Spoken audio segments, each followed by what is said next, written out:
Hi, Ellie here, and this is video number 4 in my series about what it's like to go through receiving a lung cancer diagnosis as well as going through a lobectomy. In this video, I'm going to talk a little bit about the mental health impact that receiving the diagnosis has, as well as going through all of the physical pain, the needles, the procedures, the biopsy if you need one, the surgery, and if your doctor says you need chemo, going through the chemo. Now, this time I did not go through chemo, but I went through it as a child, so I can talk a little bit about that.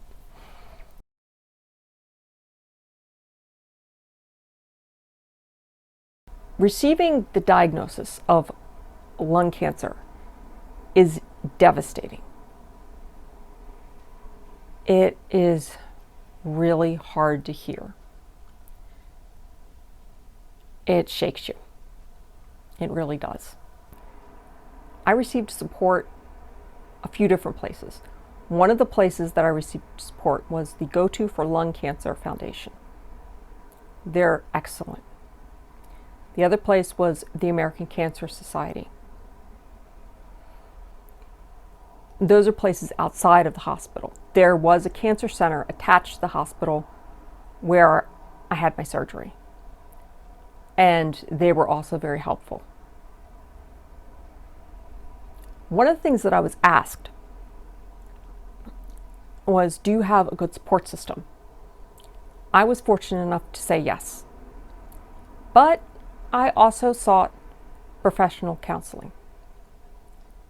I have a counselor, and it was really good to have somebody to speak with. I know when I was a child and I went through cancer, I knew how much pain my family was going through, how difficult it was for them. So when they asked me how you doing? I would say, oh, I'm fine. And I'd smile because I didn't want to burden them. Honestly, having a counselor at that time would have been amazing to have somebody to speak with. So don't feel like you're weak for seeking counseling. It's really helpful. The other thing, through the Go-To for Lung Cancer Foundation, they were able to connect me up with a lung buddy. And after surgery, when I wasn't sure, is this normal? Is this normal? All this pain I'm feeling. What should I expect? It was so wonderful to have somebody who had been through it, somebody I could talk to. So I had, the friends and family, I had my counselor, as well as being able to speak to somebody who had already been through it. That, all of those things was wonderful, and it really helped me. I found also that I went deeper in my spirituality, and I wasn't sure whether to talk about this or not, but I thought, well, it might help somebody. Spirituality, it doesn't have to be an organized religion. However you connect with God, or if you want to say higher self, higher power, it's really important. That getting deeper in my faith helped me. It gave me strength getting through all this. Another thing that helped me was my martial arts training. When I was younger, I trained in the martial arts. And there was a mental toughness that I developed while training. I mean, sometimes you'd be standing there in a position, or you'd be doing many repetitions of kicks or punches or whatever, and you'd be really tired. But, your sensei would say, keep going. And you would keep going. You would push through it. That honestly helped me a lot. I would say, well, I made it through all that tough training. I can do this. And I would say that to myself over and over again. Besides the depth, the spirituality, getting deeper in my faith, that was definitely key. Also, having been through cancer in the past, that was also something I could draw from. And I hope that nobody watching this has been through it twice. But you might think, well, I went through such and such physical difficulty, so if I can make it through that, then I can make it through this. I'd be really interested, you can put it in the comments below, what gives you strength going through this? One thing I found myself reprioritizing my life after I got the diagnosis. And I when I was younger and went through cancer, I remember after getting the all clear, I was so gung-ho. I just wanted to grab life by the horns and do everything I ever wanted to do. And I can say that I pretty much tried everything I ever wanted to try. And my life was definitely not, if you look at a road going straight up, it was more like zigzag. But, I can say, well, yeah, I really, I lived. And, I'm not saying, go jump out of a plane, although I was up in the plane and I was on the on the wing of the plane, and I was like, nope, don't want to do it. So, however, whatever you feel like, you might get that urge to just, okay, I just want to, I guess in modern day terms, parlance, you would say bucket list. I didn't think of it that way, but I just knew, I've got these things I want to do. So anyway, I'm rambling. Reprioritization. You might find yourself reprioritizing your life. And I know for me personally, if I have a day where I don't get something good accomplished, I get really upset, really out of sorts. Every day is so precious.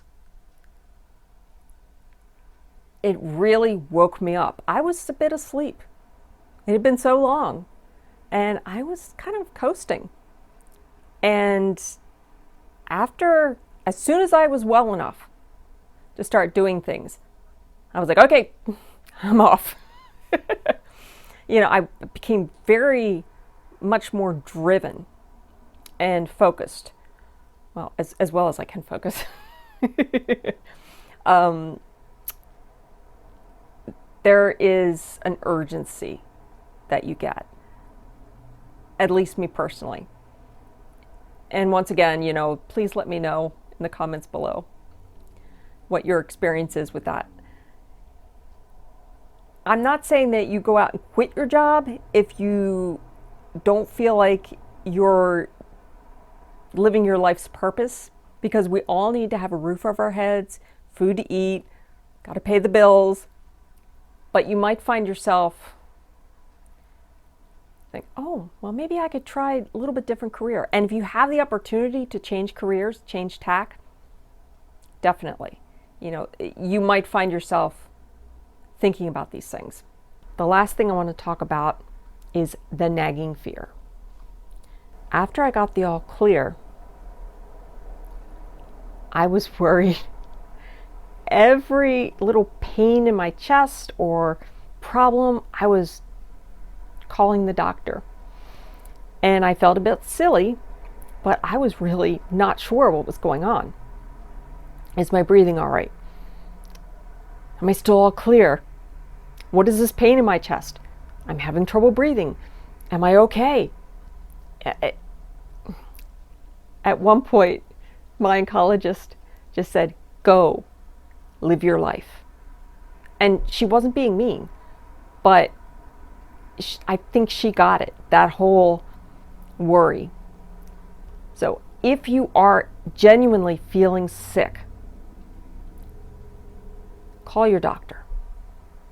Don't blow it off. I'm not saying to ignore things at all. That's not what I'm saying. I'm saying that you might experience more concern for good reason for a while. For a while. I know just in February, 2 months ago, I had my year checkup. And I said to my counselor, I'm not going to feel good until I see that CAT scan result. I'm just not going to feel good.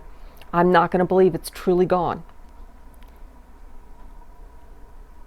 And thankfully, I'm still all clear. But that's how deeply ingrained it is. It's like, wow.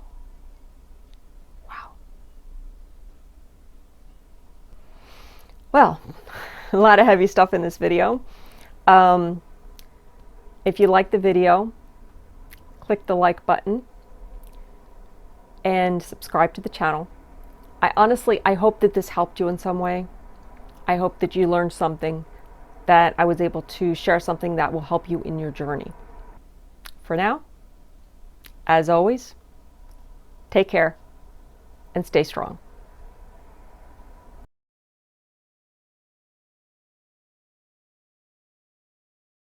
Hi, Ellie here, and this is video number 4 in my series of what it's like to go through receiving a lung diagnosis.